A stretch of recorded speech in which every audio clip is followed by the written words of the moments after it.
Cashflow Diary Podcast, episode 33. Congratulations, you showed up. Give yourself a high five in celebration of your success.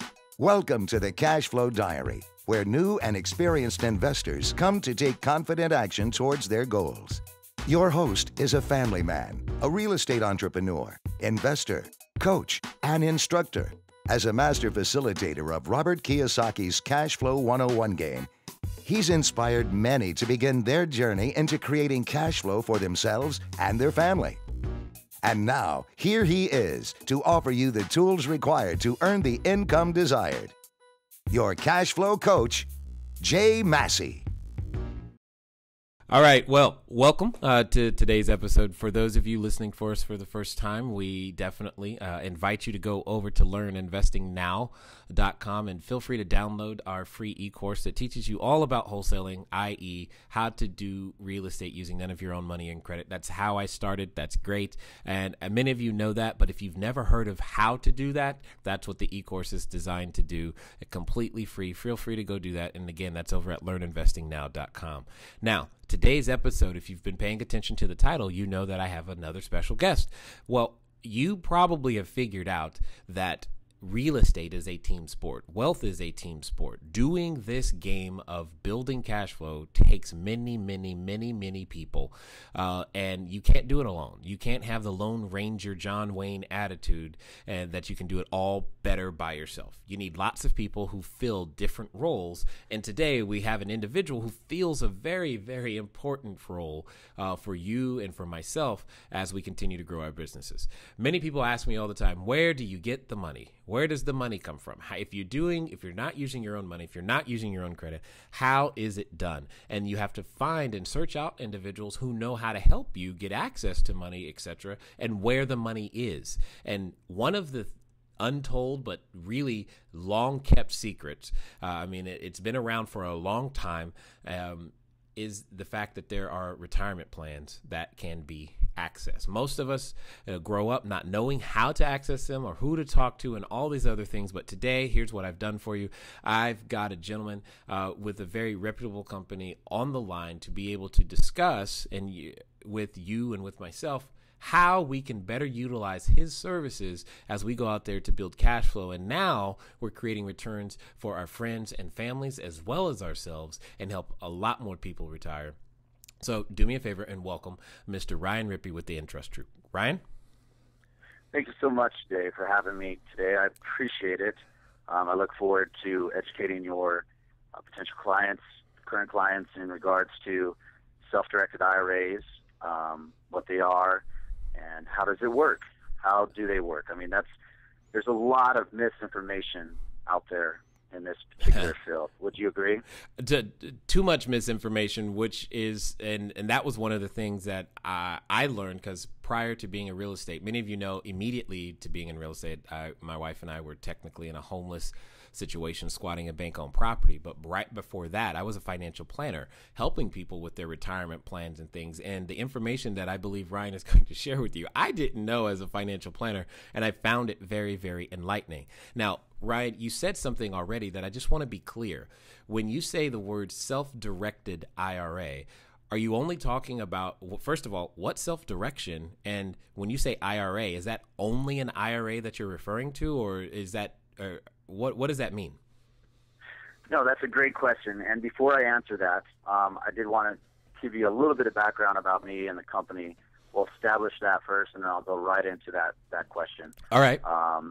So my name is Ryan Rippy. I'm the business developer for the Entrust Group. We are one of the largest, if not the largest, administrators of these types of accounts in the nation. This is our niche. We do the administration that's mandated or regulated, so to speak, by the IRS to allow our clients to invest in alternative assets, basically, which means non-stock market-based investments. I myself have been in real estate investing for over 15 years. It's kind of what I've learned over the years and really love. So it's very dear to me, first off, which is great to, be in the presence of a guy like you who is really taking it by the by the reins, and you're doing great. And I do appreciate you having me on here. I'm very thankful for that. And the Entrust Group, you know, we're currently at $4 billion in assets under administration. So that gives you a little bit of an idea of who we are. We've been in business for over 30 years. We do pride ourselves on education. Very important to understand that. We are not financial advisors, like you said before, Jay. You're a financial advisor. You give your clients advice on, you know, what stocks, bonds, maybe mutual funds to invest in. On my side of it, you know, the self-directed part is a key point of all of this, which means the IRA holder is going to direct us from themselves to invest in whatever alternative investment they're looking to invest in. So the biggest misconception out there in regards to self-direction is everybody thinks it's a particular type of retirement account. You know, I get a client, Jay, call in and they go, well, yeah, I would like a self-directed IRA. I go, okay, well, first question is, what type of IRA do you have currently? And they're kind of, you know, maybe, they're kind of pushed back a little bit and go, well, I thought, you know, it's a particular type of IRA. And that's probably the biggest misconception, is that we have traditional IRAs, we have Roth IRAs, we have SEP, Simple, HSA, ESA, we have the solo 401k. So we have all the different types of retirement accounts. Self-directed is truly a marketing term just put before these accounts to let you know that you are allowed to invest in alternative assets. Does that make sense? Yeah, got it. And just as a point of clarification, what I often said is that the title, whether it's a SEP or Simple or what have you, that I like to think of that as the container that holds whatever vehicle we're going to use to create the return or do the funding with. And that always worked for me to understand it. Yeah, that's a great way. That always worked for me. That's a great way to look at it. It truly is. It's a good way. Now, you know, you mentioned before you were a financial advisor. Mm-hmm. See, what has happened over so many years and why this is, some people say it's a secret, or some people say, or they don't believe it. They go, you can't invest in alternative assets like real estate through an IRA or a 401k. How is this even, you know, allowed? The truth is, it's been permissible since the very beginning of IRAs back in the 70s. The very beginning. It's just taking a very long time. I like to say that Wall Street did a great job in explaining to the whole world that, or not the whole world, but to the nation, you know, that the world is still flat. You know, people are convinced that stock market-based investments are their only option within their retirement account, and that's not true. So it's truly my duty. I mean, that's what I do. I educate every day, and I explain to people it is permissible, and I explain to them the rules and regulations, which we'll get into here in a little bit. But my job is to explain to the nation that stock market-based investments aren't your only option, that there are an extreme amount of options that you're allowed to invest in. So the world's not flat anymore. It's actually round. Right. You know, one of the unique things that I like about when you said it's been permissible since the 70s, to my understanding, that was since 1974, which I consider to be a very, very great year, simply because that was also the year I was born. So I find it very, very, it just seems appropriate to me that for at least the first 3-4 years of my real estate career, 90+% of my funds came from the very rules that haven't been as publicized as you're talking about. So that raises the question, though. Why do you think why do you think it's not quote unquote common knowledge? I mean, everyone knows you go to your HR department, and when I go to my HR department, they don't tell me these things. Where is the roadblock? Why has the market been so slow to mention these things? Why don't I see those commercials that you can do this? What do you think that is? I truly feel that, I hate to put any type of bad light on any industry, but, financial advisors are taught to sell stocks, bonds, mutual funds. And so that I feel that stocks, bonds, mutual funds have been, over the years, when you're growing up and you get a job for the first time and they say, oh, company 401k, it's matched, go ahead and, jump on it, and then it's matched, and then maybe they change jobs a couple times, and, they roll over 401ks into new 401ks, and, what do you invest? You ask your coworker, well, what are you investing in? And they go, well, I'm investing in what the company's investing in, and and then there's the outside of that, the 401k world now we're talking traditional IRAs and Roth IRAs, which the financial planners come into play, and the client sits down in front of them, and they don't get paid if you invest in alternative assets. Let's face it. I did. That's why I do real estate now. Yes, and why would they want to send them somewhere else, so to speak? It's like, I guess I work at a Honda dealership, and somebody comes in and, oh, I heard that, maybe I can buy a different type of car or something. No. The Honda is the only car you can buy. This is it. This is what you're, kind of thing. It's just, I wouldn't say it's misleading, but, they're trained by Fortune 500 companies. I mean, we're talking Charles Schwab, Edward Jones, guys who I like to see it as educating the client. There are the financial advisors out there, and don't get me wrong, not all of them are ones that don't educate. Some of them just Agreed. Don't know. I didn't know. You are correct. I mean, yeah, when did you were a financial advisor for how long, Jay? About 4 years. I was doing insurance and financial planning, had the Series 6, 63, 65. I did active money management, did a lot of annuities, and Right. all kinds of stuff.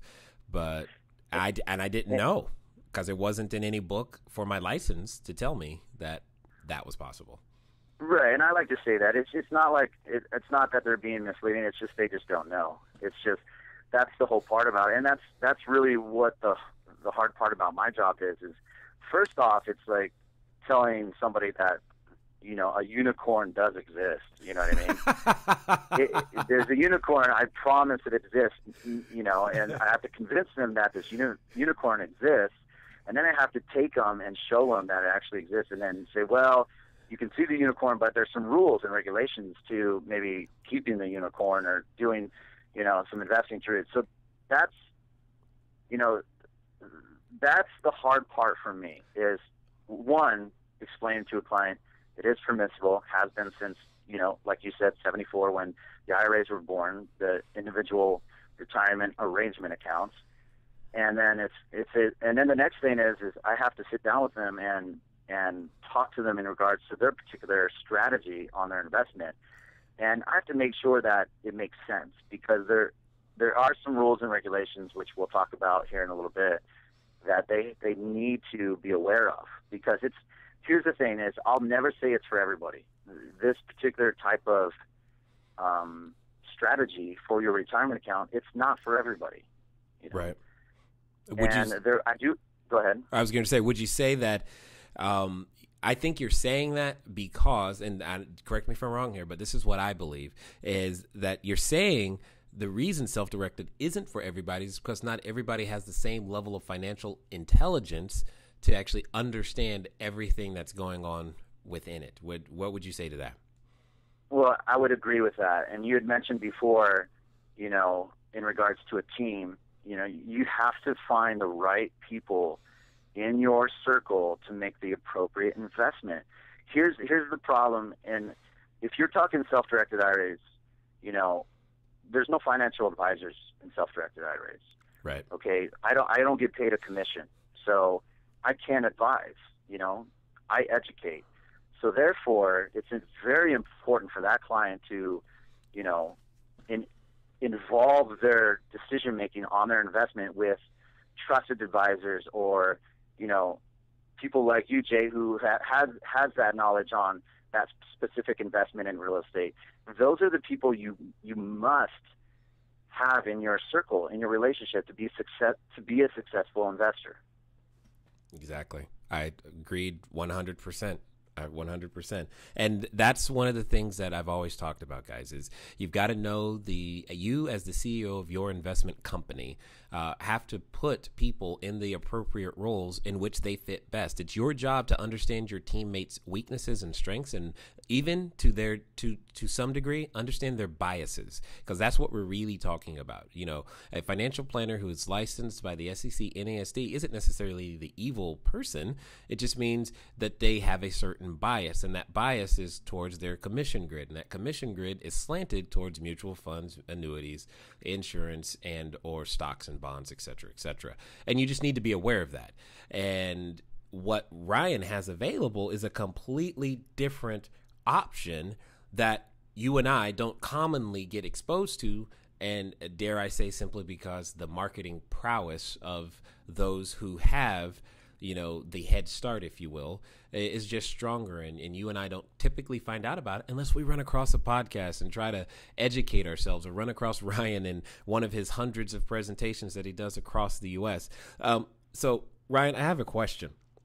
Your company's been around for a long time. You've been investing for 15 years, 40 billion of assets under administration.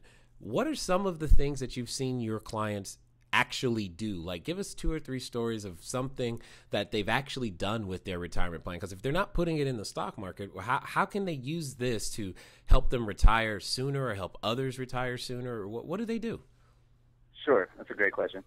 First off, it's $4 billion under assets administration. I would say we had a statistic come out: 2/3 of our clients, of our 20,000 plus clients, invest in real estate. It's that's a hint. 2/3 of our investors, and obviously that's my world. That's my world, is real estate as well. So I fit into that world very well, and I speak that language.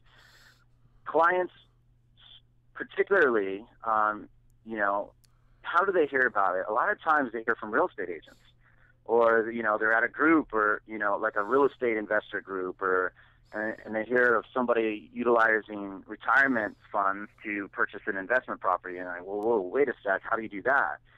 And what's so great about doing that? And the great part about doing that is you're investing into these assets, and whether it be short-term, long-term, what have you, for your particular strategy, it's tax-free. It all stays within that account tax-free. There's no capital gains. There's no need for 1031 exchanges. All the returns based on that investment come back into the IRA tax-free. Now, I wanted to make a clarification on that. It's truly tax-deferred until you eventually distribute it, right, Jay? Right. I mean, the government wants to collect.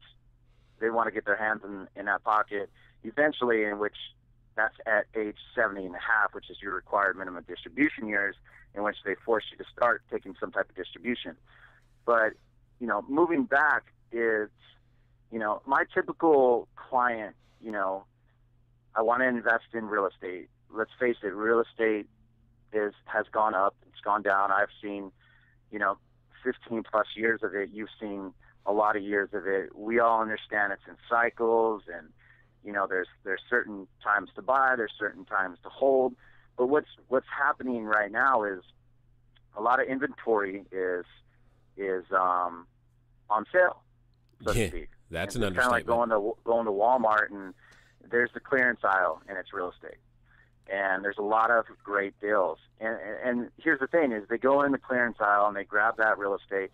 And here's the other great thing about it: it's not only are you getting it for under market value, you are cash flowing it on a rental basis of, the rental market. I mean, correct me if I'm wrong, but it's very strong. It's extremely strong right now. I'm very excited about renting property, and because people always need a place to live, work, play, or lay, and that's kind of the whole game. Is we get to provide that. So everybody rents property. I mean, you can even And I'll extrapolate that idea all the way up to a hotel. A hotel is just a daily rental. You know, somebody is renting property. A parking garage is an hourly rental. There's lots of ways to rent property, and yeah, we have.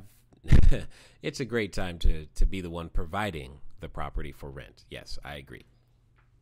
Right. So here's the thing: is you put. Let's face it, people aren't the happiest with Wall Street. I mean, another understatement, but yes. I mean, let's face it, it's a roller coaster, is it not? It's up, it's down. Some people are going, oh my gosh, it's going up, up, up. I think I'm going to jump off of this roller coaster now because I don't want to go down it. You know what I mean? Yes. And so they're going, what are my options? What are my options? And a lot of people don't know that they have this option, but as soon as they find out that they have this option, it's just like mind-blowing to them, and it's literally, I guess I would maybe, refer it to learning the first day that the world's not flat, it's actually round. It's a pretty exciting day. Right. I can invest in alternative assets. I can grow my retirement account, potentially very aggressive to where, one day I can retire by my rules. I can take control of my investments. It's huge. It's such an amazing possibility to put somebody kind of in the driver's seat for once. And here's what I like to say, Jay. With more control over your retirement account, with more options comes responsibility. It really does. This is like Spider-Man all of a sudden. With great power comes great responsibility. True. It's exactly it. And I preach that to my clients. I'm saying, look, first off, this may be for everybody in the room. It may not be. It may be for a couple people.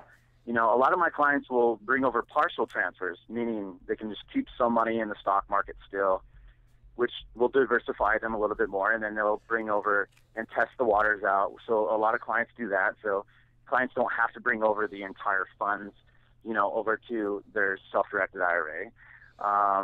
And let's face it, banks aren't lending, okay? Right. I was a mortgage broker for over a decade, and there was some amazing,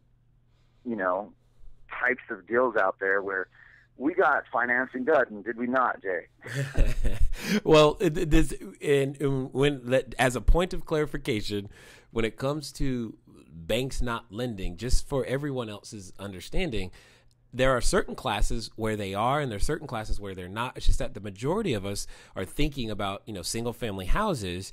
But I know for me in the commercial space, in my commercial retail, banks are more willing to lend. That doesn't mean they're lending. That's just more willing to lend. These things are easier. Apartment sizes that are above 120, or in some cases 50 to 120. That money is there. But that doesn't mean retirement plans still don't have a great role to play in this particular role, because the down payment has to come from somewhere when the bank is lending. So there, and always keep that in mind, that there are many segments to the marketplace, and just because the banks aren't lending to you, that doesn't mean they're not lending at all. And this, what Ryan is talking about, is just can be another alternative way for you to be able to still keep your business moving forward. Now, Ryan, you said this a couple of times. You said it's not for everybody, and it requires more responsibility. It's great freedom, lots of benefits. So let me ask you this: who is it for? The person listening to right now, going, well, what about me? Is it for me? How can they say, yeah, this makes sense for me? What do you think they would be the telltale signs that say, you know what, this probably makes sense for me to do? Okay, here's my client. Here's my everyday client. They have a past with Wall Street, and their past wasn't the greatest. They're looking for other options. They're looking for other alternative investments that they can make to either, one, repair their retirement account, in which it took a hit on, or two, ignore that fact and saying, I'm going full force ahead and I'm going to invest in some amazing opportunities, whether it be real estate or some other type of alternative investment, and I'm going to retire on my rules. I'm going to get to a point where I don't have to worry about if Social Security is going to be there or not. I mean, let's face it, right? A lot of people are. Go ahead. I was sorry. I was just going to say I tend to call it social insecurity, but yes. Exactly. You know, there's the fear: is Social Security going to be there once you retire? You know, are you going to get half of what you're going to be paid by the government? Are you going to get 3/4? You know, me growing up, you know, I always remember, and I always thought there was a certain age in which you retire, right? Right. And it's not that anymore. It's at what age can you retire? That's the actual element. It's right. At what age can you retire? Because we're seeing people in the workforce way later than they should be working. And this particular opportunity through a self-directed IRA allows you to invest into a more potentially lucrative investment like real estate, to grow your retirement account, to be able to retire by your rules. Yes, perfect stuff. Now, when you say your rules, what are you referring to? Rules being, you know, what investment do I want to invest in? I mean, you're talking control. Our role is as the administrator. We take direction from our client on the investment they want to invest in. Yes, we educate the client. Yes, we do the reporting that's mandated by the IRS. You know, education is so key because they need to understand the rules and regulations. So it's important for them to, you know, it's very important to them just to understand it. And I would want to talk a little bit more about those rules and regulations. We keep mentioning them. Should I go ahead and talk about that now? Absolutely, absolutely. Because someone out there is wondering, what are the rules? What can I invest in? What can't I invest in? Thinking, and how does it work? Exactly. I keep thinking, you know, I keep mentioning that, and they're going, okay. So no more on the edge anymore. Okay, so what are these rules and regulations? Okay, first off, the government says, you know, they didn't make a rule and say, these are all the investments you can invest in. Instead, they made a rule and said, these are the 3 investments that you cannot invest in. You can invest in pretty much anything else. The 3 things that the government doesn't allow you to invest in, one is collectibles. Okay, it has to be deemed as collectible. A rug or antique, a metal or gem, a stamp or coin. There are particular precious metals that you can invest in that are government minted, so on. But if it's deemed as a collectible, you cannot invest in it, period. If it's a life insurance contract, you cannot invest in it, period. And if it's an S corporation, you cannot invest in it, period. Those are the 3 things, the 3 items that encompasses the prohibited investment vehicles that they can invest in. Does that make sense? Yep, makes perfect sense. Got it.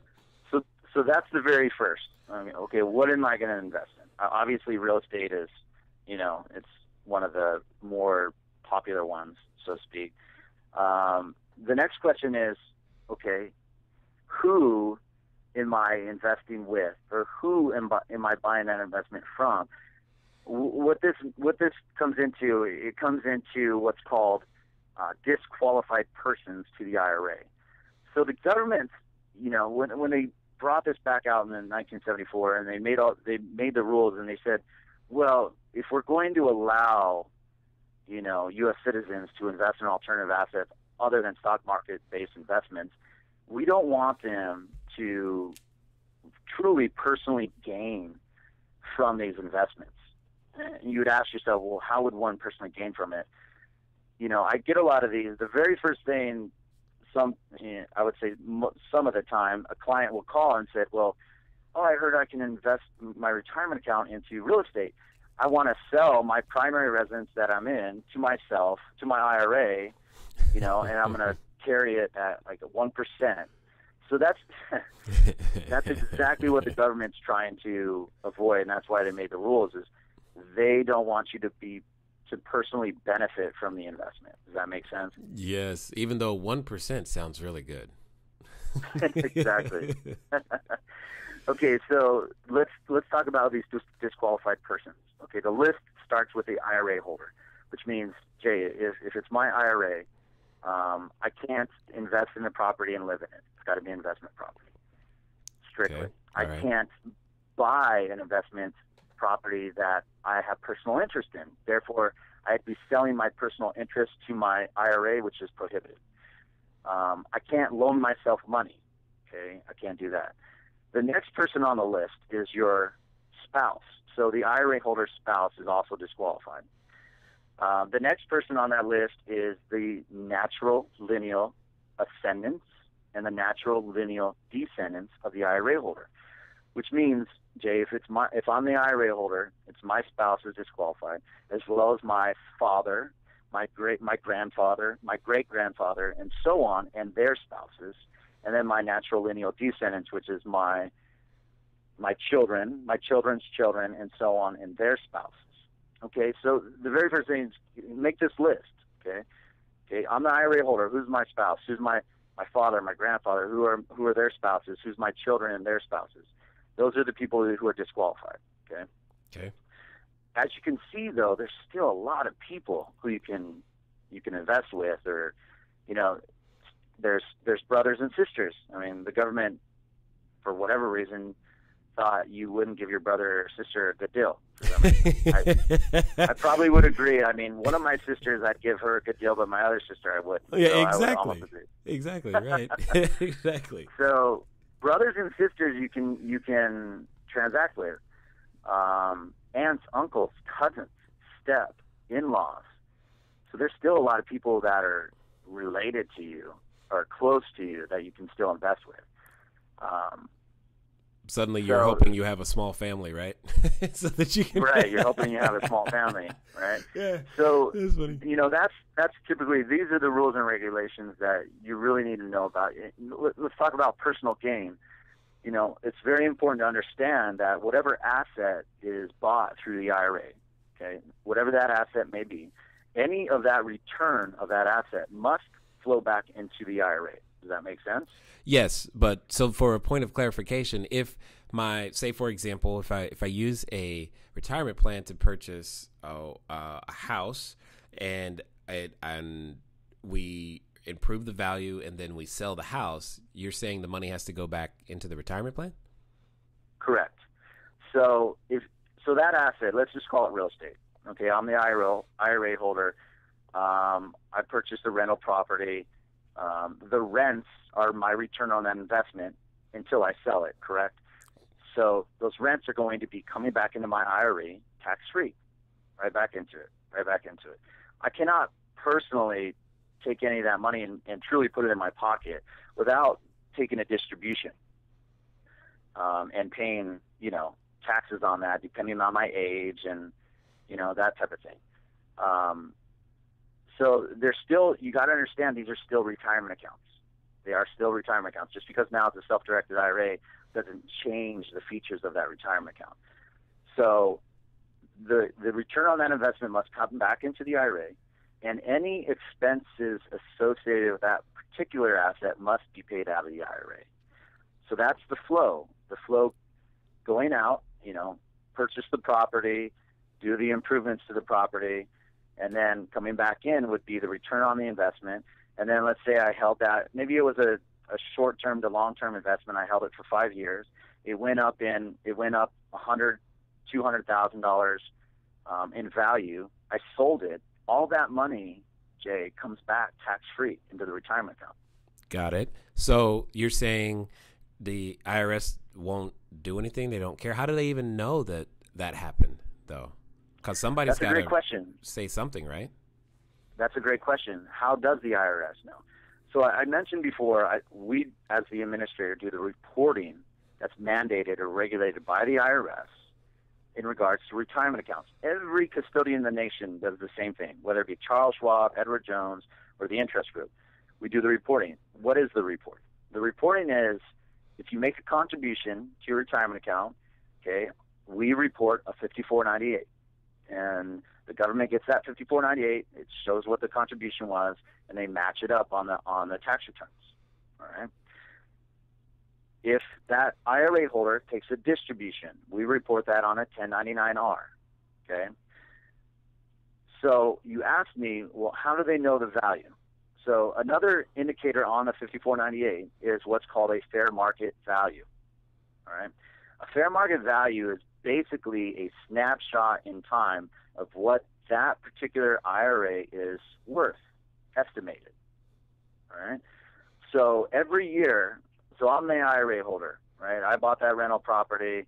I get a request from my custodian, which would be the Entrust Group, that they need to know what the value is, and I need to report that on a fair market value form, and I have to supply some documentation on what it's worth. So, I have maybe a real estate agent do a PPO, or do a CMA on it, or and even an assessor's bill is okay.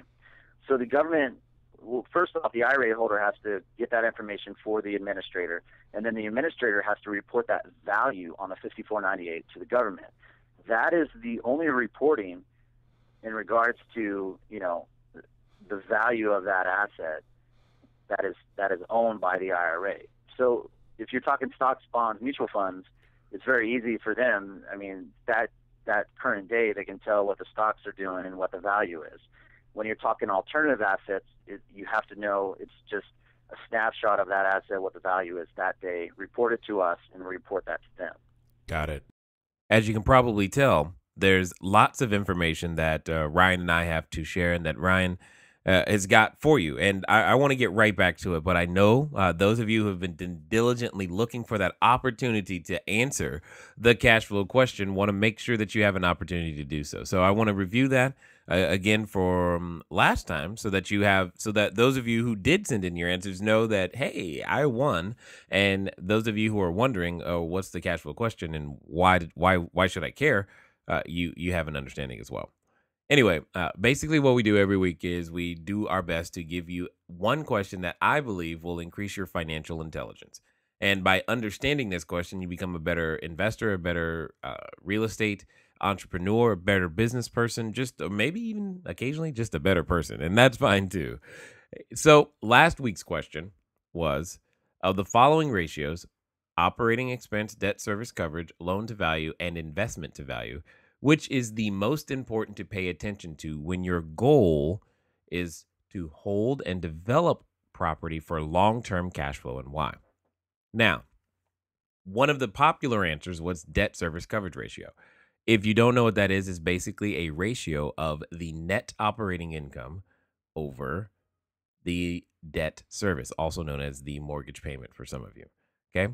So if you happen to have, after all your expenses except debt service, so after taxes, property management, and any sort of maintenance, vacancy allowances, etc., advertising, legal expenses, what's left can be called your net operating income. Income minus expenses equals net operating income. And you want that debt service coverage ratio to be as high as possible. Because if you have a debt service coverage ratio, say that is 1, that means your net operating income is equal to your mortgage payment. So you want that number to be as high as possible. You want it to be, if you can, go for 2. That would be good, because that means you have twice the amount of money necessary to continue, not only operate the property, but to cover the debt service. Now, there's nothing wrong with that being an important one. Here's the thing. I was going for the most important, and debt service coverage ratio is an optional one, because some of you out there are paying cash for your properties and you don't have debt, or maybe the property is paid off, etc. Or you're using some form of syndication in which you don't have to worry about any sort of leverage inside of the equation. So debt service coverage ratio may not necessarily be in existence.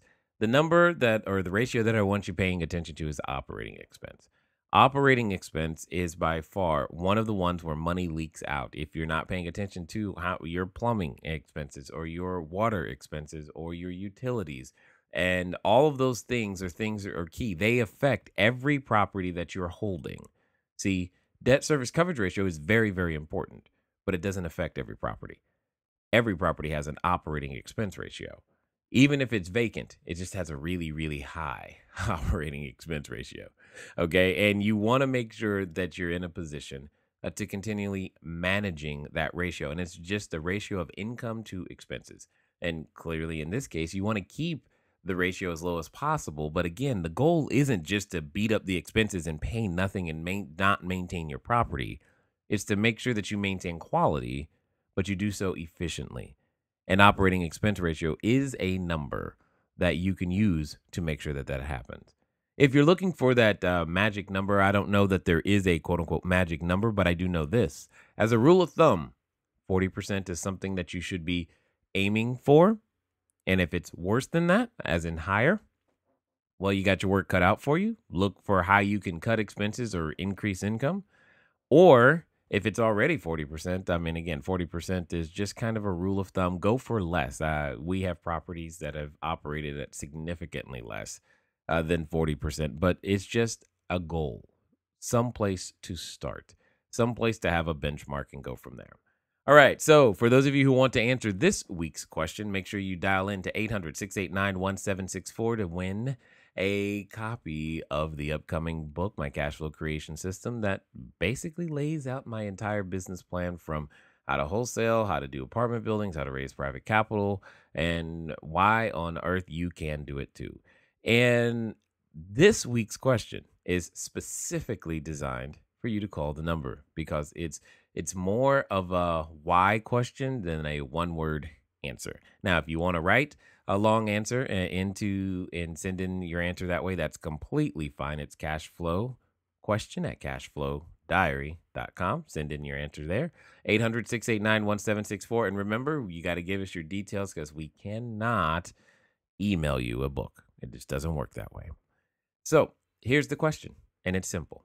Explain one way, just one, that you can use real estate as a protection against inflation. Again, send your answer in to 800-689-1764 or cashflowquestion at cashflowdiary.com. All right, let's get back to the rest of the interview with Ryan Rippy. Now, just for those of you listening, don't get overwhelmed about the reporting and the details here. It's just more, yes, it's more work. As he said, with great power comes great responsibility. Now, typically, what you can do, and this is what I know I've done, Ryan, you can comment on it, is that we'll use additional higher level CPAs and tax advisors to help us through that process, not only for ourselves, but also for any investors that we've also used, because I'm assuming not your common everyday CPA understands everything that you just said. What would you say to that, Ryan? I would agree to that 100%. In all fields, that's just not CPAs. I'm talking attorneys, right. CPAs, accountants. I'm talking any trusted advisor you can possibly think of across the board. You get a room full of 100 people, probably 95% of them, maybe higher, don't understand it. Right. And just so that's another reason why it's so important if you are going to invest in alternative assets through a retirement account, again, to surround yourself with the right people who understand it, who are knowledgeable on it, who has an affiliation with, a large administrator like who I work for, the Entrust Group. It's important to have that in your circle to make sure that investment works. I like to say that, in the very beginning of strategizing and planning this out, it's like building the foundation of a house. You don't want to forget to put the rebar, which is the metal rod that goes in the stem wall to reinforce that, to strengthen it, to allow that house to be there for years on end. It's very important to really build that foundation correctly and get the right people involved with it before entering into any investment. I totally agree. I mean, and not just building it correctly, I'm going to say building it deep and as well, so that you can build as high and as tall and as you want, or as wide as you want to. And most importantly, something that I learned a long time ago is that if the process of learning how to do something right, also known as due diligence, is you consider that to be too expensive. If you can't afford the due diligence, you can't afford the investment. And that's probably a hint that it may not be for you. And that's okay 100% of the time. Now, one of the things, Ryan, that we've been focused on is the fact that, how I can use my own IRA. Have you ever seen any opportunity for people who maybe they're younger or maybe they just don't have a retirement plan of any kind? Is there a way for a person of that kind to be able to use this information that you and I are talking about right now? Absolutely. Anybody who has, let's talk 401k real quick, because a lot of the younger, client would have most likely a 401k, or, an old 401k, maybe they changed jobs and it's just sitting there collecting dust. They can actually roll that into an IRA. So that's important to understand. Two, another important factor of this is you'll get the clients to go, well, gosh, I only have, $20,000, or I only have, $50,000 or less. What can I truly do with that? Well, guess what? Here's a neat little part about investing through a retirement account is you can partner. Okay, let's talk about partnering. Well, okay, Ryan just said I can partner. So the question is, who can I partner with? Right. And the answer is anyone. I can partner with myself, Jay. I could have a traditional IRA, okay, and I could have money in my bank account, right? Or maybe I want to partner with my sister's IRA, or maybe I want to partner with my. Here's the typical partnering: husband and wife. That's the most standard partnering that I see. Okay. Husband and wife. The key to partnering, okay, especially when we're talking about related parties. You may go, well, Ryan, I remember you saying that my spouse was disqualified. True, but in a partnering situation, if they invest in that asset at the same time, Jay, same time, it's permissible. Okay, so moving forward, now those percentages are locked. Those percentages can never change. Let's say 50% of it is my IRA money and 50% of it is my wife's IRA money. Or going back to my first example, 50% of it was my IRA and 50% of it is my cash in hand. Those percentages are locked throughout the life of that investment, okay?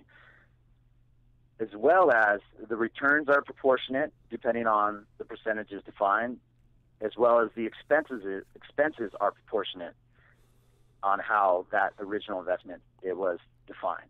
Got it. So as a point of clarification, what I think I hear you saying is if I split it 50-50 with my retirement plan at the beginning, that means half the rent and half the profit has to go to the IRA and half has to go to me. And it also means that if something happens or if there's an expense, property taxes, maintenance, a rehab, what have you, half the money has to come from me and half the money has to also come from the retirement plan. I can't make the retirement plan pay for all the expenses and I take all the profit. Is that right?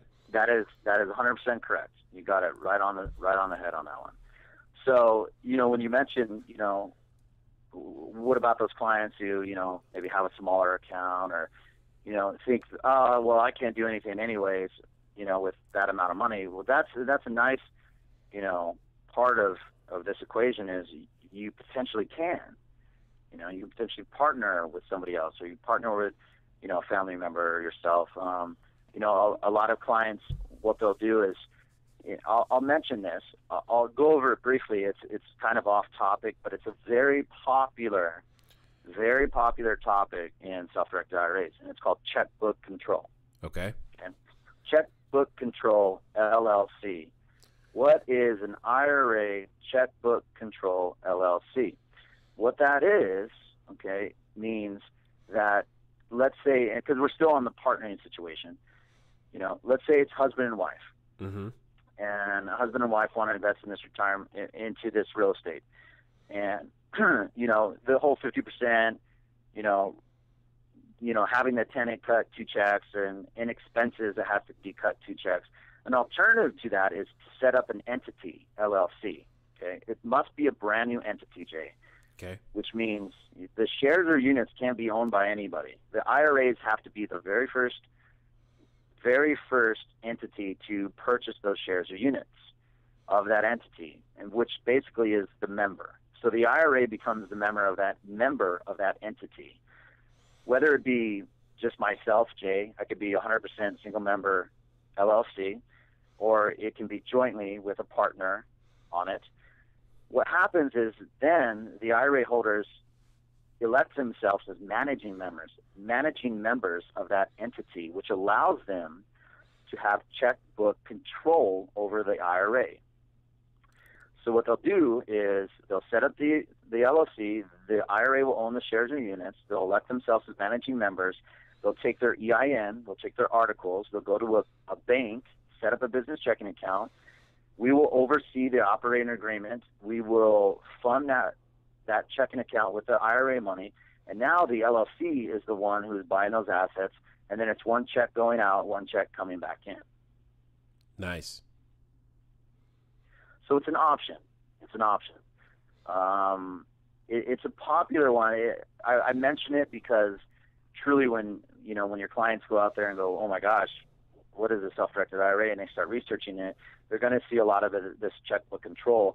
It's even added control on top of allowing you to invest in other assets other than stock market based. It actually gives you even more control to write a check, right, out of it. So it's an option. I can tell you it's strategy. It must be strategy. It must make sense. Yep. And per client, it depends. Would you agree? Absolutely. In fact, we've used that particular strategy a number of times for the people it's made sense for. And most recently, I just had an individual who I specifically said, don't do it because that's not what makes sense for what it is that what they were trying to accomplish. I was like, yes, you can still invest with us, but I'm strongly recommending you don't use a checkbook IRA in this particular fashion. However, for those who have used it, it always helps them from a speed of execution standpoint, correct, especially when it comes to real estate, because typically you've got to do money, you got to put in earnest deposits. Now the seller wants to know now that you have the ability to make stuff happen immediately. Yeah. And that is by far one of the greatest advantages, in my opinion, of the checkbook control IRA or retirement plan, is to be able to have that kind of control, more importantly, execution flexibility, so that you can go out there and get stuff done. Now, keep mentioning the words IRA, etc. as we're talking. What other types of accounts can be, self-directed? Is it that are available? Well, let me go over that again. So in the IRA world, okay, we have the standard traditional IRA. We also have the SEP IRA and a simple IRA. Those are more for self-employed individuals. And then we have the Roth IRA. We also have a solo 401k for self-employed individuals, as well as the ESA and HSA. So I just loaded it up with all these different types of IRAs, right? And it can confuse a client, but it's very easy. My first question to a client is, what type of IRA do you have currently? And typically, 99% of the time, that IRA that they have currently is the type of IRA that they're going to open with us. Okay, does that make sense? Yes. Now, outside of the IRA world, there's 401k world. Okay, so let's talk specifics on 401k real quick. A 401k has to have a triggering event in which you can roll that 401k out of that particular status into an IRA. Okay. Now, these triggering events, Jay, are retirement, termination, death, disability, and divorce are the triggering events in which allows a 401k to be rolled out of a 401k status into an IRA.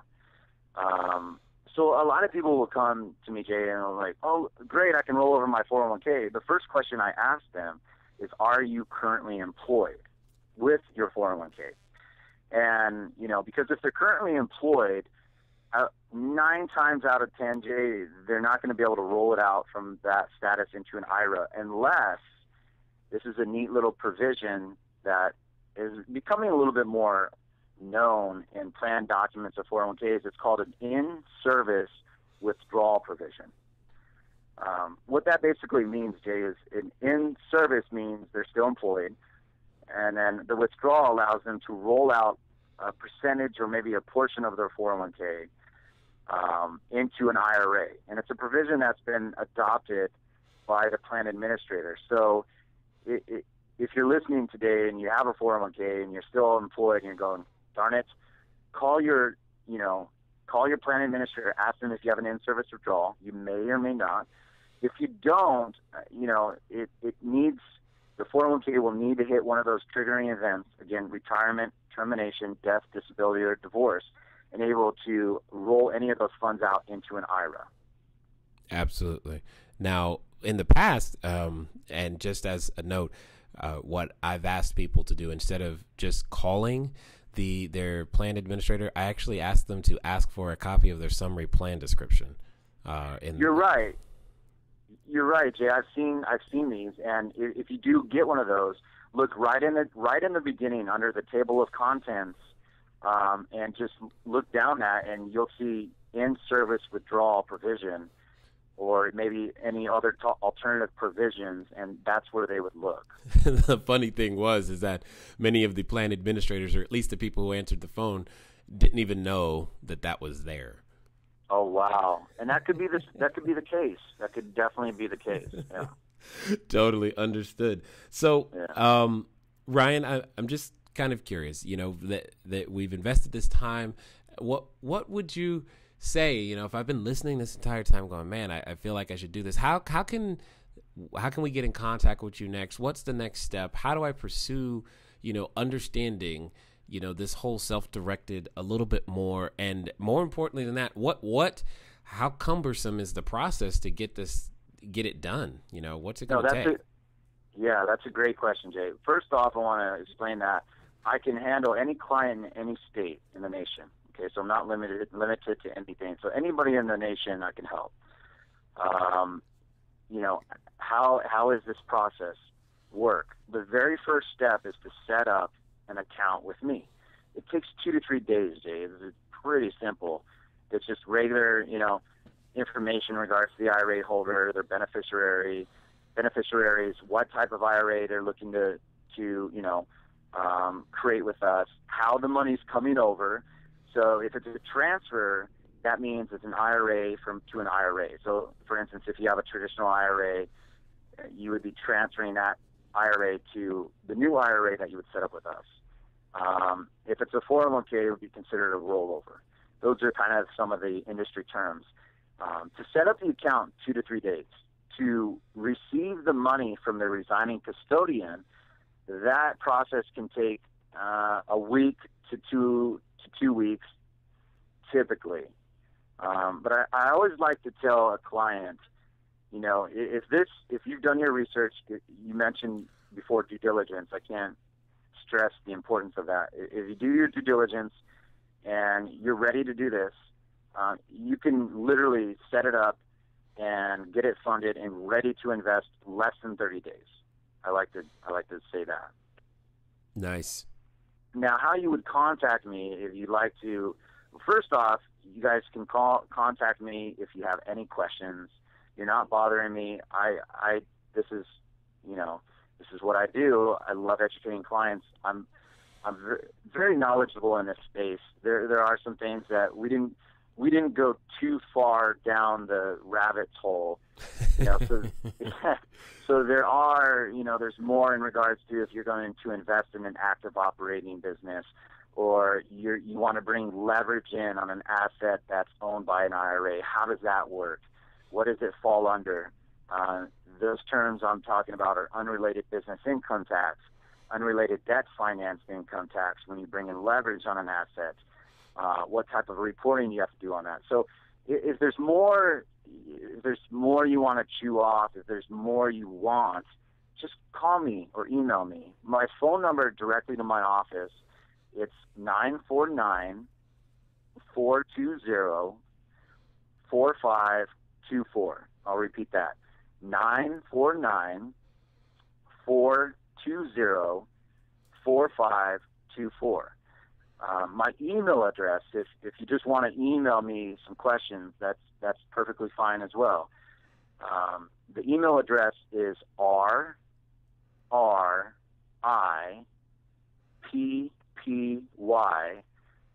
at the Entrust ENTRUST group GROUP.com. So I'll repeat that.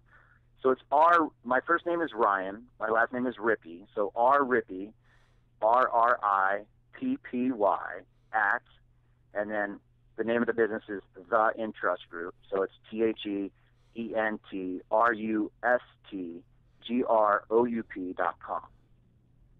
Excellent. And Ryan, if I'm not mistaken, there's also a number of webinars, etc., they can find for some additional information? Yes. So thanks for mentioning that, Jay. If you go to theentrustgroup.com, that's our main website, you can go to the Learning Center and you can click on webinars. And what we do is we archive the webinars. I do quite a few of the webinars. There's other business development managers in the nation that do them as well. So you can get, another knowledgeable, representative of self-directed IRAs and get their outtake on it.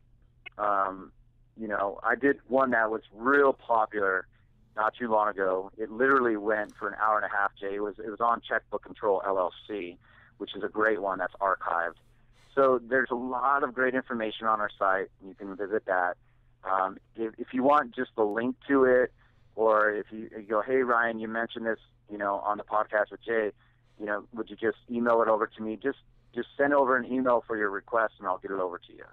Excellent. And in fact, if you want, guys, just send me an email. I'll send it over to you as well, because I'm sure Ryan will send it to me.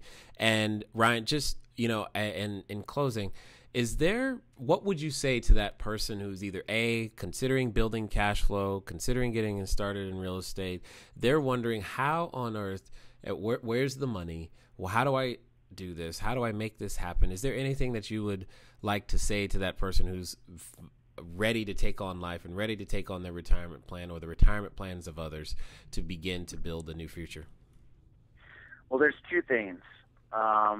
One, don't be that client that calls me up and goes, 6 months ago I listened to you talk, or 12 months ago I listened to you talk, and darn it, if I only would have just acted on it. I mean, I can't tell you how many times, I'm not saying just jump off the cliff. I'm saying do your due diligence, and here's the other part of it. Okay, I mentioned two things. The other part of it is involve yourself with the right people, okay, on the investment. Involve yourself. If you're going to invest in real estate, well, you better have on your team the right people that know that asset. So do your due diligence on that. And then, so once you know it, do it. Here's the other thing is a lot of clients, I'll mention to them, well, just don't put all your eggs in one basket. You can try it out. A lot of clients will do partial transfers, meaning, hey, Ryan, I have $500,000 in my traditional IRA with Charles Schwab. I'm going to bring over half of that. And I'm going to try it out. I'm going to invest $250,000 in some alternative assets, real estate involved. I'm going to try it out. You can do that. Or I have the ones that are like, you know what, Wall Street is definitely not for me anymore, anytime soon. I'm going to transfer all of it over. I'm going to invest in this asset class. So it depends. So the two things, don't be the guy who calls me 6 months from now and goes, darn it, I wish I would have done it. This is your future. This is your retirement. Now's the time to make that decision. And two, involve yourself with the right people, okay? And involve yourself with the informative Guys like Jay who educate. I love that part about it is, the more education you can give somebody, they can make that informative decision. Wouldn't you agree, Jay? Absolutely, 100%. And for all of you listening, I'm definitely glad what you are hearing from Ryan was the key for me to get started in real estate, because I didn't know who my customers were going to be, where the money was going to come from. As many of you already know, and as I said earlier, even in this episode, my wife and I started from a very negative position. How about that? And we needed a way to fund our transactions or get paid and help people at the same time. And if it wasn't for the fact that I ran into this information, I don't know what would have happened. I mean, most of our I'd say easily first 100 transactions were all were all retirement plans that were purchasing properties and cash flowing, et cetera, et cetera. And it was definitely the key to understanding it. But at the same time, you've got to learn how to educate people. You've got to learn all the risks that happen and it involved. But most importantly, just like Ryan said, you got to take action. Nothing changes unless you change. And you must begin to take action, and don't just take action for the sake of saying, well, at least now I know about it, but take action with the intent of acting on it. And then you never know. You don't know what you'll be able to create. I mean, and it's been an amazing journey, and it's an amazing ride. And that's part of the reason why I wanted to make sure that you had exposure to this information, because I know for me, it was a very, very important key. Entrust is definitely a company that I've used, and many of the clients that we work with use. And you just got to understand that they're there to help, and at the same time, you as the person out there developing cash flow, you provide a service and help their client just as well. I mean, and it becomes a very, very good relationship. And you probably have local custodians, especially with Entrust, somewhere near you, because they are everywhere.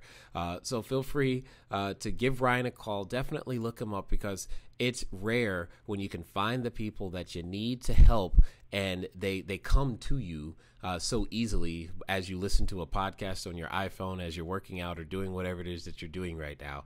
Just know that we do our best here to make sure that you have the information you need to go out there to build the cash flow for your future. So with that being said, we will talk to you again soon. Until next time.